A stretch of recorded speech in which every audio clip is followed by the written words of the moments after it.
everyone, my name is Courtney Harnham and I am from St. John's, Newfoundland, and today I'm going to be doing some demonstrations with you to demonstrate the uses of electromagnets.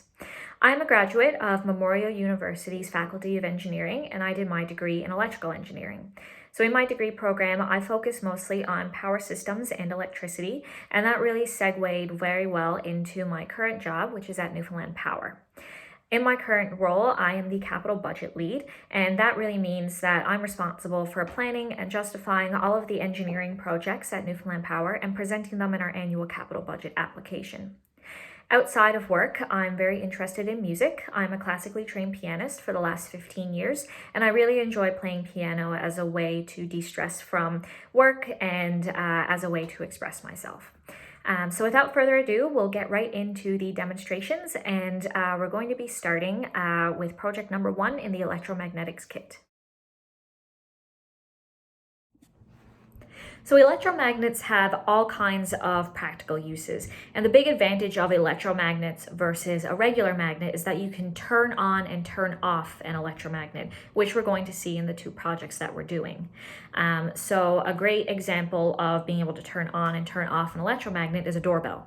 So when you press in on the doorbell, it's going to be just like project number 1. So you're going to activate the electromagnet, and the electromagnet's going to start generating current. And that current is going to be sent to a bell chime, and then it's going to set your doorbell off. So that's when you get the ding dong at the doorbell. Another really great practical use of electromagnets that's relevant to me is in transformers, which are the big units you see in a substation.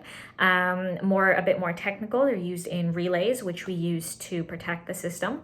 And a bit more closer to home, electromagnets are used everywhere. So they're used in the Google Home that you might have, or the Alexa, anything like that. They're used in headphones, so these are just a pair of AirPods. And also the bigger headphones as well. So electromagnets are used there everywhere. You switch them on and suddenly you start hearing sound in your ears, or you tell Google what to do and the electromagnet will activate and then she'll talk back to you. So that's just a few of the really relevant uses of electromagnets. A bit more, fantastical is Iron Man has an electromagnet in his chest alongside the big arc reactor. And the electromagnet, what that does is that keeps him alive, really, because there are metal pieces in his body after an explosion. And once he puts the arc reactor into his chest, the electromagnet activates, and all of a sudden the metal pieces are drawn and don't disrupt his body and don't injure him further, and it actually keeps him alive. So you can thank an electromagnet for Iron Man really saving the world.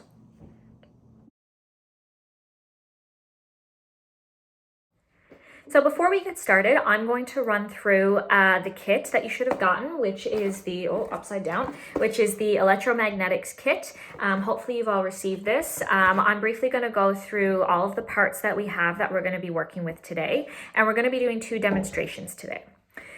So inside your kit, first we have the instruction guide, which is going to show you all of the instructions. So today we're going to be doing project number 1 and project number 2 from this instruction guide. If you would like to do projects number 3 and project number 4, you can take those on your own or with your parents. So just a quick parts list of what we have going on today. So first we have a battery holder, which is going to be this little thing here.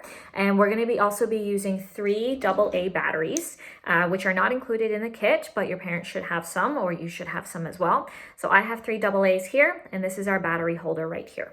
The next part that we have today is a compass. So it looks a little something like this. So this is our natural compass here. The next part that we have is an iron filings pack. So you can see it's not very well seen, but there's iron fillings inside this. It almost looks like sand. The next one that we have is a jumper. This is our black jumper. So we always like to say, when I was in university, red is to positive and black is to ground. So this is going to be hooking on to our negative. The next one we have is a red jumper wire. Like I just said, this will be connecting to our positive side. Next we have our electromagnet. So it looks like this. So this electromagnet is essentially just a bunch of wire coiled all around. And what happens is when we connect our circuit, that current will flow through all of this in a spiral like this, and it'll generate a magnetic field. We'll see some of that a bit later. The next one that we have is an iron core rod. So that's this little thing right here, little tiny thing. So be careful you don't lose this. The next one that we have is a few paper clips. Everybody knows what the paper clips look like. The next piece that we have is a magnet. So this is just a traditional magnet right here. So you can see the red is the North Pole and the gray or black is the South Pole. Next, what we have is we have a press switch here. So we just have a switch here. And finally, we also have a thin rod. So that's this one right here, this piece right here. It almost looks like a nail. So that's the parts that we're going to be using today. And we're going to jump right in and go into project number 1. So first, what we're going to do is we're going to put together our circuit for project number 1. So you can follow along with me and also read your instructions. I'm going to keep them just up there. So the first thing that we're going to do is we're going to take our battery pack like so, and we're going to rotate it so that we see our battery right here. Positive should be up top. So the first thing that we're going to do is that we're going to grab our red jumper wire and we're going to clip it in to our positive. We always say red to positive, black to ground. The next thing that we're going to grab is our electromagnet. It doesn't matter what orientation this is. So we're going to clip our red jumper wire into here like so, and we'll lay this right here. The next thing that we're going to grab is we're going to get our black jumper wire and we're going to connect one end of it to the other end of our electromagnet, like so. Next, what we're going to grab is we're going to grab our press switch here. So again, it doesn't really matter which orientation it is. If you prefer to have it like this so you can read it, that's fine. We're going to put our other end of our black jumper cable here, like this. And then finally, we're going to connect the other end into here to our negative. So that's our circuit. The only thing that's left to do is to add our batteries. So with our batteries, batteries are always labeled with a positive and a negative. So we want to make sure that positive matches up with positive and that negative matches up with negative. You can get your parents to help you put these in if you need it. So we're going to add in our 3 batteries, again, positive to negative, like so. So here is our fully built circuit. So now that we have our circuit built, we're going to grab our iron core rod. And I apologize, when I initially listed the parts list, this was the thin rod. This is actually the iron core rod is the bigger one. So we're going to place the iron core rod into the hole that's in our electromagnet, and it can just lay in there like so. So next, what we're going to do is we're going to grab something made of iron. This could really be anything. The instructions show you can put it up against a fridge. I have a hammer. So we're going to lay the hammer down right here. And what we're going to do is we're going to lay our electromagnet on top. You can hold it in place if you need to. And then we're going to press our switch. So you press and you hold the switch. And now you're going to try and pull your electromagnet off. And you're going to see it has quite a bit of strength. It's hard to pull it off. And then if you release your switch, it turns your electromagnet off. And suddenly there's no pull on it at all. So one of the practical uses of something like this is if you've ever seen a garbage dump and you see these big trucks with these big circle things hanging off the crane, and they're using it to pick up a lot of metal at once. This is an electromagnet, and this is the exact same thing that's happening here, only on a much, much bigger scale. So the next project that we're going to be doing is project number 2, which is magnetic fields. So magnetic fields are a key concept that we learn in engineering and in electrical engineering. There's an entire course dedicated to it, but this is a really cool way to see physically how magnetic fields work and how they appear. So first we're going to start with the circuit that we had in project number 1. So hopefully you haven't dismantled that. If you have, you can go back to the first video and where I will show you how to build it again. So the first thing that we're going to do is we're going to take our electromagnet and place it right in front of us. Then we're going to take our compass. So this is our compass here. You can see where we point north, where we point east, and the needles move. So what we're going to do is we're going to hold the compass near our electromagnet. So we'll put it right here, right below it. And we're going to press and hold our switch. So you're going to see what happens to the compass when I turn it on.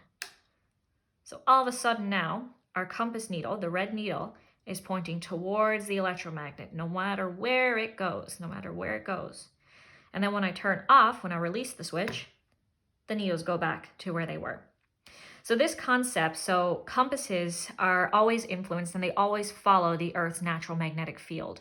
So the Earth has a core that runs from the North Pole right to the South Pole. And a compass will always point north, so it'll always follow similar to this. So its red needle will always point towards the north. And birds use the magnetic field as well to fly south. So what has happened in the past is naturally the Earth's magnetic field has actually reversed. So the North Pole becomes the South Pole and vice versa. This hasn't happened in a very, very long time, but the last time it did, it basically wreaked havoc on the birds' systems and they couldn't figure out which direction they were flying.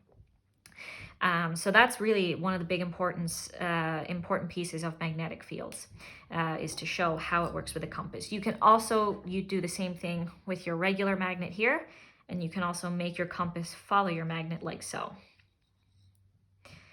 So the next demonstration that we're going to do is we're going to take our iron fillings pack. This one might be a little bit hard to see, and the iron fillings may not move very much, so you're going to have to look very, very closely.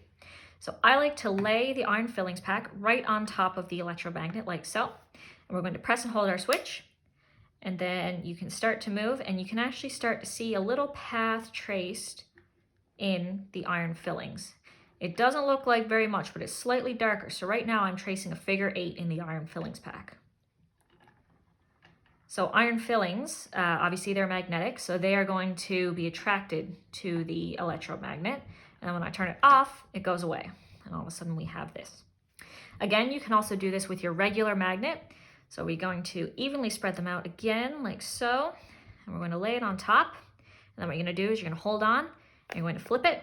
And now you can see magnetic field lines in the in the iron fillings. So the magnetic field always flows, again, from north to south. So you can actually see the lines, see where it goes from north to south.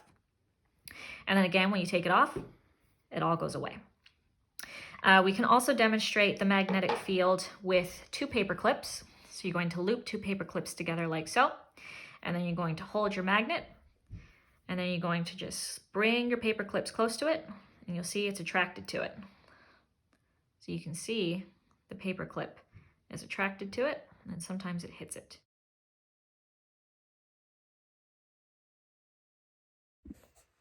So I hope you guys enjoyed and had fun learning a bit more about electromagnets with the 2 demos we did. Again, if you wanted to do projects 3 and 4 at home on your own, you are more than welcome to. Just make sure you read the instructions and follow safe practices. If you want to learn a little bit more about me, you can find out more at the link below to access my profile. And I will also be attending the live question and answer, which is happening on Wednesday. So thank you all again, and I hope you enjoyed.